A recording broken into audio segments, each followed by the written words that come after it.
né, o Coutinho, que nós temos que começar a moralizar isso aí, né?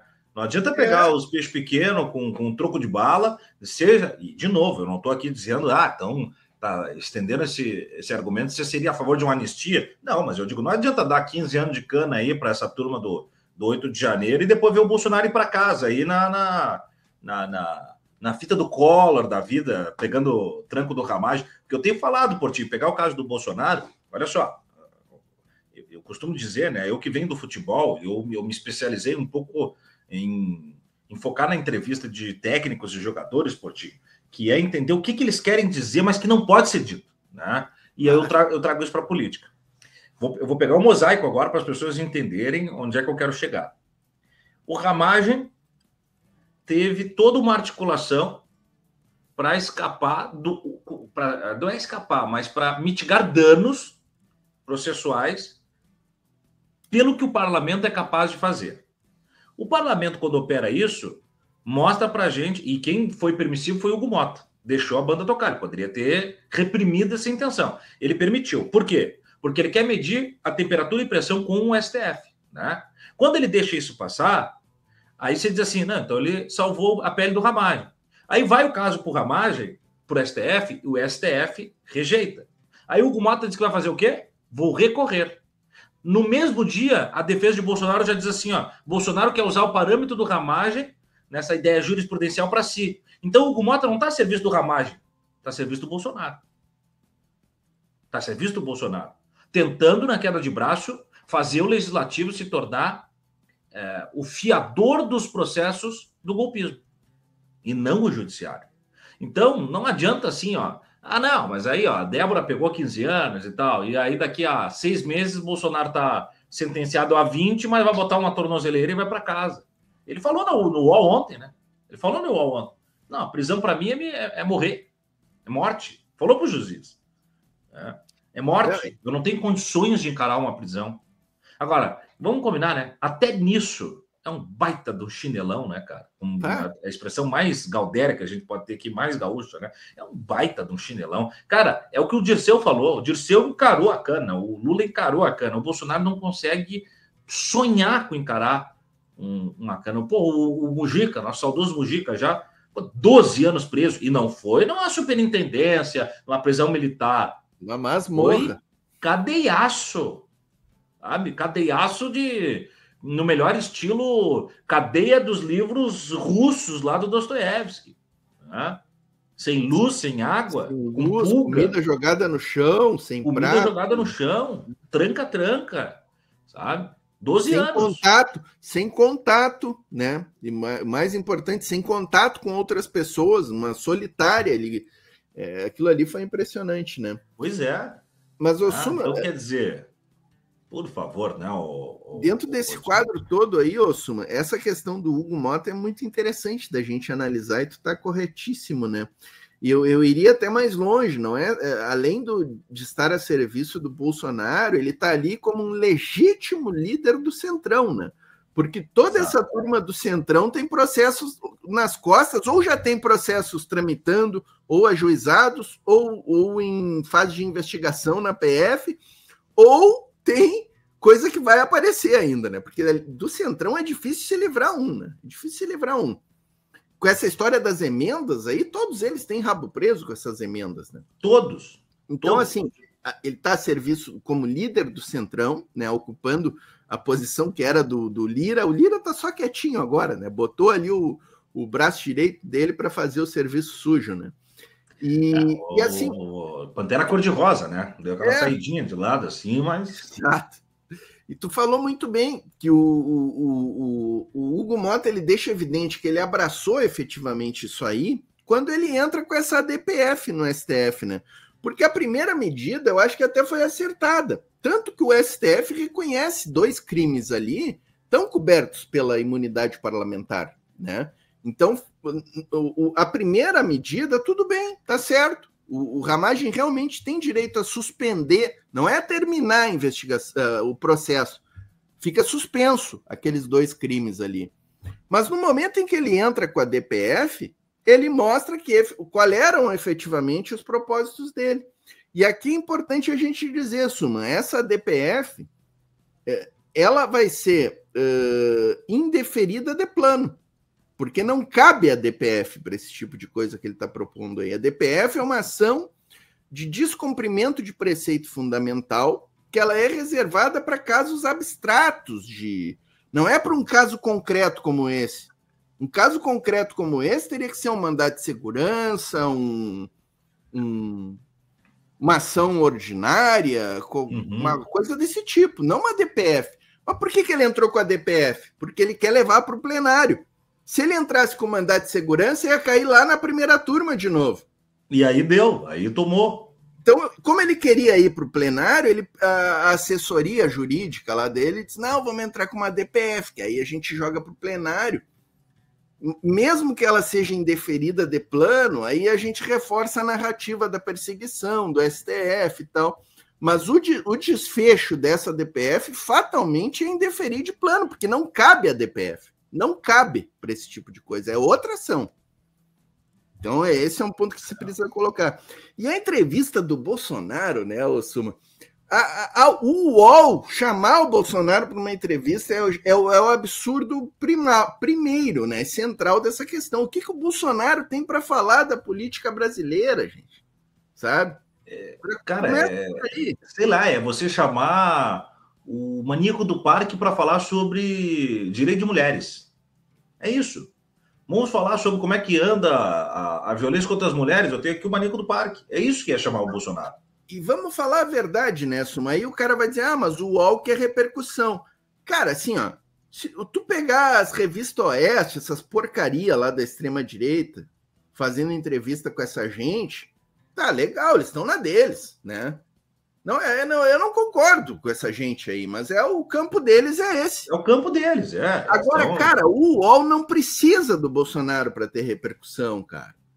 O UOL, se chamar, sabe? Se me chamar para uma entrevista, já vai ter repercussão, porque mas é o UOL, sabe? O dedinho coça, como diz aquele, né? Os caras não podem passar sem surfar. Toda a chance de ter o Bolsonaro como uma peça humanizada, a mídia hegemônica não vai perder. Porque veja que o final da entrevista ontem foi assim, né, Portinho? Ele e o Josias só faltou um beijo na boca. Mas aí onde é que eu quero chegar, né, Sumi? Tu é o cara mais adequado do que eu, obviamente. Tu é o jornalista, tu conhece todo esse meio aí, né? O que eu quero chegar é o seguinte, essa historinha, mas eles querem repercussão. Não é pela repercussão. Não. Eles têm um objetivo chamando o Bolsonaro ali, que é causar caos na política brasileira. Exatamente. Vitaminar esse caos e a desestabilização do governo Lula. É esse o objetivo deles. Porque é o que eu estou dizendo, se fosse repercussão, chama o Zico, chama qualquer parlamentar, porque o UOL, Folha, Estadão não precisam do Bolsonaro para ter repercussão e para ter alcance. Não é que nem nós aqui que precisamos de um grande quadro, né, para ter repercussão, né, Suma? É isso, né? É bem isso aí. Olha aqui, ô Portinho, nós não podemos fechar o programa sem falar já que o Bolsonaro, por um lado, tem o escudo do UOL e dessa mídia canalha, por outro lado, a PF coloca mais uma granada sem pino na mão do Bolsonaro e manda ele correr, né? Esses áudios, que agora, inclusive, estão acessíveis, né? Mas esses áudios que revelam, né, que faltou apenas um ok do Bolsonaro para os caras, literalmente, eu não estou usando força de expressão, literalmente passarem fogo, metralhar os ministros do STF. Tá admitido, tá registrado, né? E veja, não tem como, né, o Portinho? O cara vem dizer assim, não, tá aqui a mensagem, ó. Se o Bolsonaro desse o ok, nós íamos. Ele só não deu o ok. Ele só não deu o ok, cara. Não tem participação no golpe. Não, só não deu o ok para matar os magistrados da Suprema Corte do país. Isso é, ao meu ver, atentado terrorista contra as autoridades do país. Logo, é um crime lesa pátria. Cara, não tem. Para mim é, de novo, sem o viralatismo, mas fosse nos Estados Unidos, era prisão perpétua. Prisão perpétua. Exatamente, Nelson. São chocantes, o pessoal está dizendo aqui, arquiteta lúdica, né? os áudios esse, né? E é mais um reforço, né? Sobre todo o conjunto de provas que a gente já tem, né?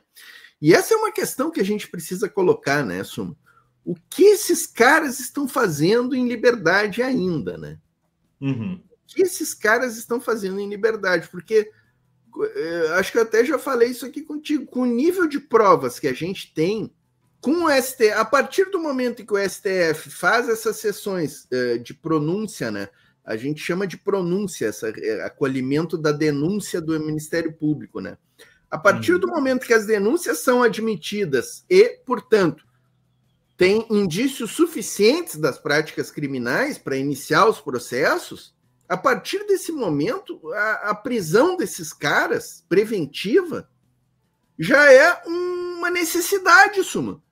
Porque a gravidade dos crimes que eles cometeram, nós não estamos aqui diante de um crime, de um furto, de um crime mais simples aí, que o cara possa ficar em liberdade. Nós estamos diante de um crime que o potencial dele se repetir, dele continuar sendo praticado, é enorme, porque não existe o ex-golpista, né? Exatamente. Bom, e a história prova isso, né, o Portinho? Não é uma teoria. Exato. A história prova isso. Se a gente pegar quem tentou dar o golpe no Jango, quem tentou e foi anistiado pelo Juscelino, quem tentou dar o golpe no Juscelino e depois foi anistiado, foram os mesmos golpistas de 64. E são os chefes daquela ocasião dos então auxiliares de ordem, ajudantes de ordem, que hoje são os Mário Fernandes e são os Braga Neto e General Heleno. Mudou um que outro cabeça. Os caras são os mesmos ao longo de toda a história da República. É como se não tem ex-golpista. Uma vez golpista, sempre golpista.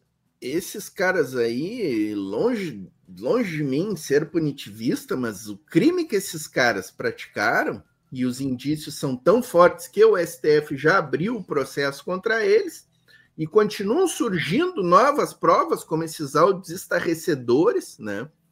Estarrecedor é a palavra.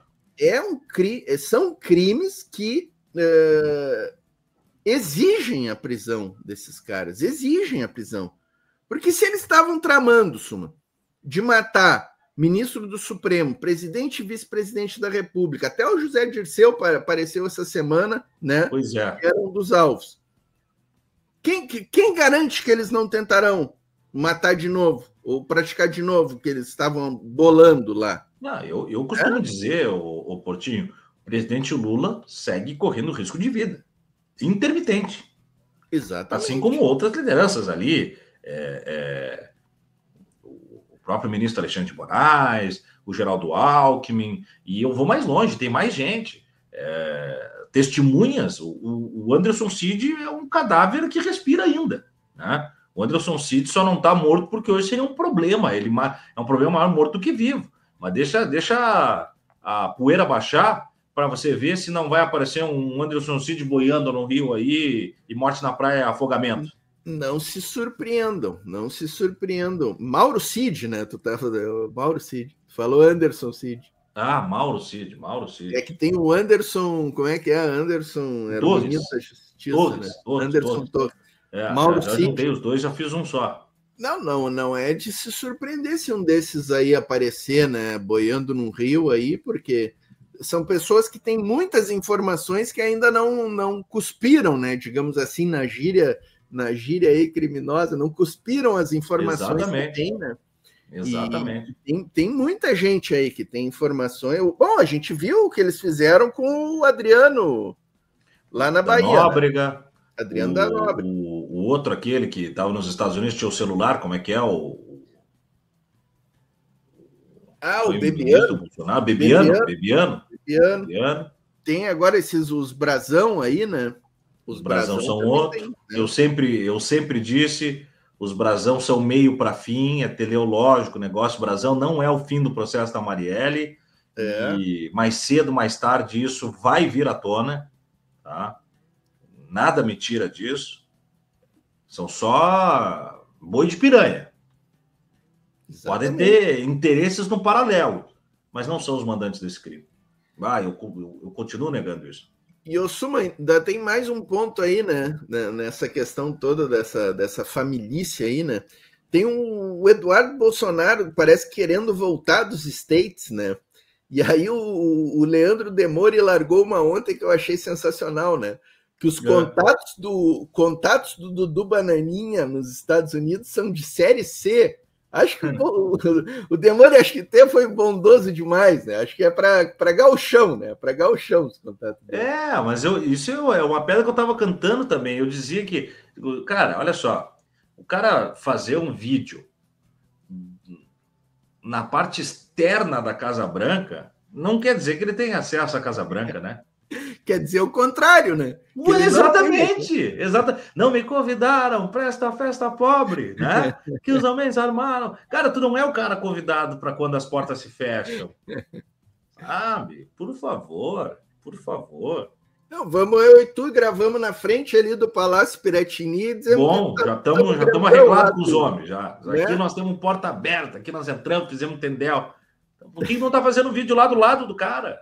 Então, o Bolsonaro reunia qualquer cu de cachorro, com perdão da expressão, chegava do lado do Bolsonaro e gravava um vídeo. Agora, se o Trump está mesmo contigo, por que não tem um vídeo do Trump dizendo, não, eu vou mandar um cara lá, eu vou mandar um cara para ir atrás do Moraes, não tem. Tá? Eu, Eduardo Bolsonaro, estou dizendo que irá um cara a mando do governo. Mas quem é tu, cara? Na fila do pão. Não, e depois que eles assistiram a posse do Trump num hotel, aí não, ali caiu, voltar, né?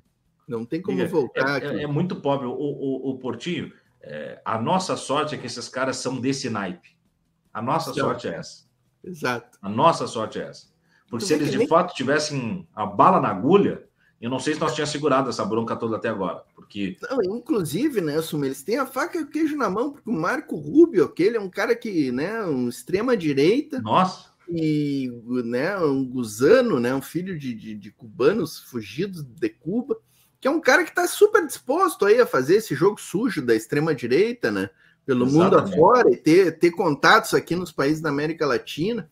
Tem um outro, agora, essa semana apareceu um assessor da Casa Branca aí, Osum, que é o encarregado de assuntos de América Latina, né? Uhum. E ele apareceu essa semana dando declarações contra o Petro na Colômbia, porque o Petro entrou na Rota da Seda, né? Então eles estão indignados.